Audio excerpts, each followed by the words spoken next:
Welcome back to Udan Academy. I am Deepika Yadav, present before you with a new topic. As I have just told you during the introduction of our channel, हमारा जो उड़ान academy है उसका channel के introduction में ही मैंने आपसे कहा था कि not only we will cover the syllabus जो आपकी टेक्स्ट बुक्स में है या कॉम्पिटिटिव एग्जाम्स के लिए है, but we will also focus and emphasize on the current affairs, on the current topics, ठीक है, which are going around the globe और जिसे हम लोग साइंस एंड टेक्नोलॉजी से कनेक्ट कर सकते हैं. So in the same series I am here with a new topic that is factory farming and alternative proteins. Friends, factory farming का topic हो सकता है कुछ लोगों ने सुना हो, बट आई स्टिल फाइंड कि कुछ लोगों के लिए ये टॉपिक काफ़ी नया होगा. और on 5th of June we have just celebrated our world environment day. तो उस समय पर, उस ओकेजन पर काफ़ी सारे नए इनिशिएटिव्स भी लिए गए हैं ऑल्टरनेटिव प्रोटीन्स के लिए, और some of the nations they are trying to develop alternative proteins. But before understanding, before knowing कि ऑल्टरनेटिव प्रोटीन्स क्या है, उनका कंसेप्ट क्या है, हमें सबसे पहले जानना है व्हाट इज़ फैक्ट्री फार्मिंग. तो now let's commence our session. Factory farming में आप लोग इस डायग्राम में देख सकते हैं एक ह्यूज नंबर्स में यहाँ पर आप लोग एक पर्टिकुलर स्पीसीज ऑफ एनिमल्स जो हैं उसका आप नंबर देख सकते हैं. कितने ज़्यादा नंबर्स में, कितनी ज़्यादा पॉपुलेशन में यहाँ पर इन लोगों को रखा गया है. और बाहर के सेटअप से ही देख के हमें ये चीज़ समझ आ रहा है कि ये किसी बहुत ही बड़े एरिया में, ये पर्टिकुलर किसी प्रोडक्शन के काम के लिए या किसी भी पर्टिकुलर टारगेट के लिए, ठीक है, इस तरीके का सेटअप जो है, जो इस फिगर में दिख रहा है, ये इस्टेब्लिश हो रहा है. तो इस चीज़ को समझने के लिए सबसे पहले इम्पॉर्टेंट चीज़ जो होती है वो होती है ये जानना व्हाट इज़ फैक्ट्री फार्मिंग. ठीक है, माय क्वेश्चन, फैक्ट्री फार्मिंग क्या होती है? फैक्ट्री फार्मिंग जो होती है, it is a large scale industrial animal agriculture for meat, eggs and dairy products. They are grouped into the factory farming. Farming आप सबको पता है एक तरीके की प्रैक्टिस है, और फैक्ट्री है दैट मीन्स कहीं ना कहीं यहाँ से हम लोग इंडस्ट्रीज को भी कनेक्ट कर सकते हैं. मैंने हर वीडियो में आपको ये चीज़ समझाई है, ठीक है. Science is not a subject जो जस्ट आप रट सकते हैं, ठीक है.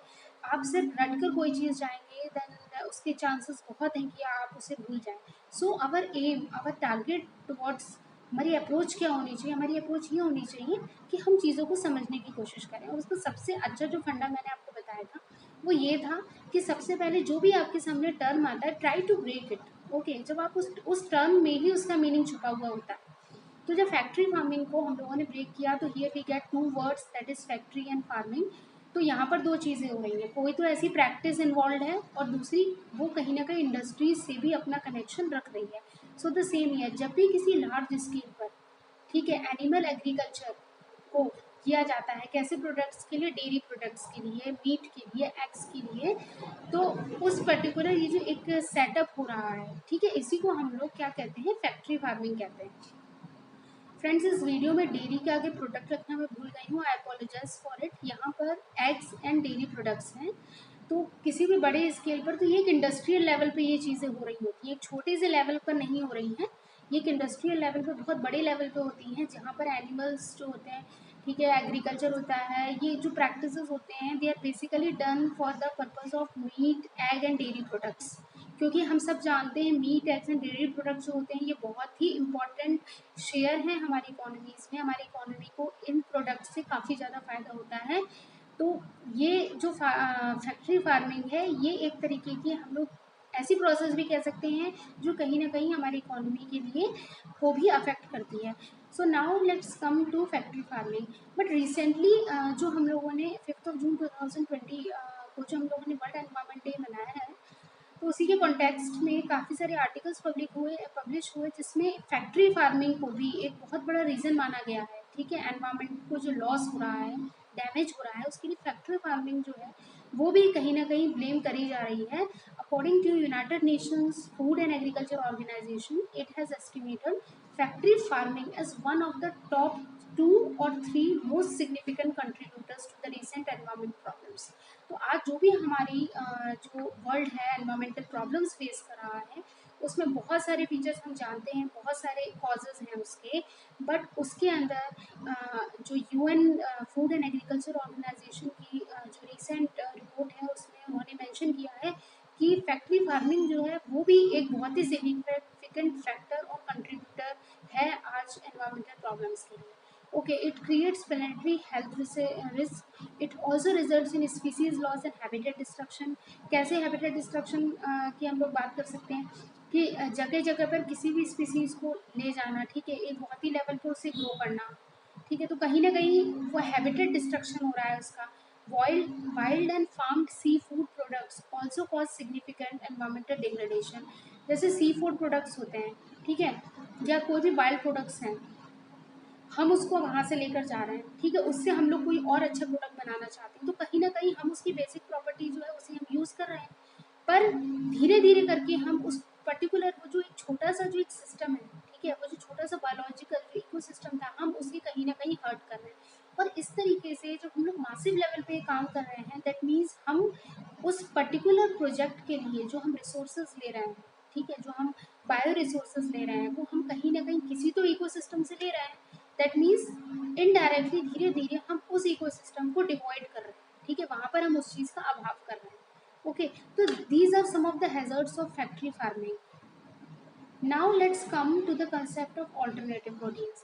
क्योंकि मैंने इस वीडियो में alternative proteins को ही लिया है, तो इट्स क्वाइट क्लियर कि जो आपके alternative proteins हैं, ठीक है, ये कहीं ना कहीं ये जो हमारी जो मैंने आपको फैक्ट्री फार्मिंग बताई है, इसके हैजर्ड्स को चेकआउट करने के लिए, ठीक है, हम एक अलग तरीके की चीज़ें डेवलप करना चाहते हैं, एक अलग तरीके की साइंटिफिक अप्रोच को डेवलप करना चाहते हैं, जिससे कि हम लोग कम से कम ऑर्गेनिजम्स को, जिससे कि हम लोग कम से कम बायोडाइवर्सिटी, जिसमें बहुत तरीके के एनिमल्स हैं, ठीक है, प्लांट्स हैं, different type of plant varieties हैं, तो उन एग्रीकल्चरल क्रॉप्स हैं, उन्हें हम लोग हर्ट ना करें, और उसके बदले हम ऐसी कोई टेक्नोलॉजिकल चीज़ों को डेवलप करें जिससे कि उनकी जो आपूर्ति है वो पूरी करी जा सके। क्योंकि आज हम लोग कोविड के टाइम पे भी देख रहे हैं, एक बहुत बड़ी प्रॉब्लम खड़ी हो जाएगी अगर धीरे सिचुएशन ऐसी चलती रही, तो our nations major challenge also includes combating the food security and agricultural income. जो फूड सिक्योरिटी की जो एम है, ओके, और जो एग्रीकल्चरल इनकम का जो एम है, ये दोनों एम्स जो है ना, ये भी मेजर चैलेंज है हमारे नेशन के सामने में।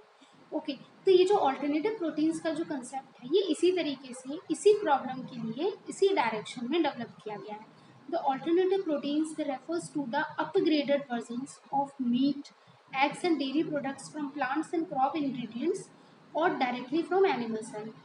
तो ये ऑल्टरनेटिव प्रोटीन्स जो होते हैं, ये अपग्रेडेड वर्जन होते हैं मीट के, एग्स के और डेयरी प्रोडक्ट, जिनके लिए हम लोग बेसिकली फैक्ट्री फार्मिंग की प्रोसेस कर रहे होते हैं, ठीक है, तो उसी के लिए ये उनका अपग्रेडेड वर्जन जो है वो डेवलप किया जाता है।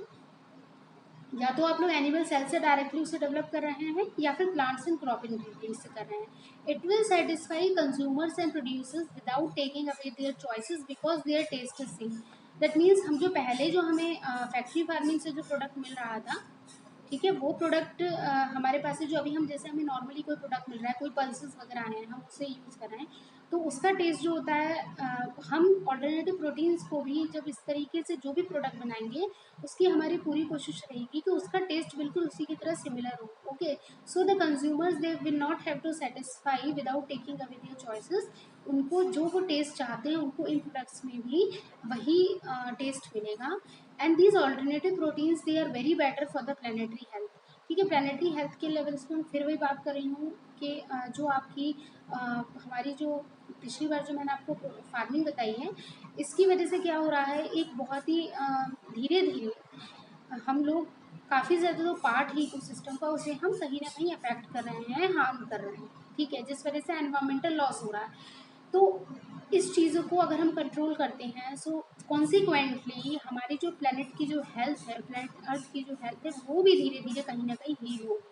सो alternative proteins they are also better for the planetary health. और जो ऑल्टरनेटिव प्रोटीन्स हैं, इनका ये सिंगापुर और कनाडा जैसे नेशंस हैं, they are already making alternative proteins, but हमारे देश में अभी ये इतना ज़्यादा डेवलप नहीं है। And some of the agencies जो होती हैं, कुछ जो हैं, दे आर ट्राइंग कि वो इस डायरेक्शन में काम करें। तो फ्यूचर पर्सपेक्टिव में हम लोग देख सकते हैं कि this alternative proteins they can be very very important. So friends, ये जो टॉपिक था, that was of the farming and that of alternative proteins. ये जो कॉन्सेप्ट था, ये मैंने द हिंदू में से लिया है। न्यूज़पेपर में से, and you can also search it because ये जो टॉपिक है ये फ्यूचर पर्सपेक्टिव से भी काफ़ी इंपॉर्टेंट है। एंड सस्टेनेबल डेवलपमेंट की भी जब हम लोग बात करते हैं तो हम लोग देखेंगे कि सस्टेनेबल डेवलपमेंट के में भी ऑल्टरनेटिव प्रोटीन्स का जो कंसेप्ट है काफ़ी ज़्यादा यूजफुल हो सकता है, क्योंकि हम प्रेजेंट की भी नीड्स को कंजर्व कर पाएंगे, also with the securing of the future needs, ठीक है, for the future generations. Okay friends, that's all. Thanks for watching the video and kindly subscribe the channel if you like it.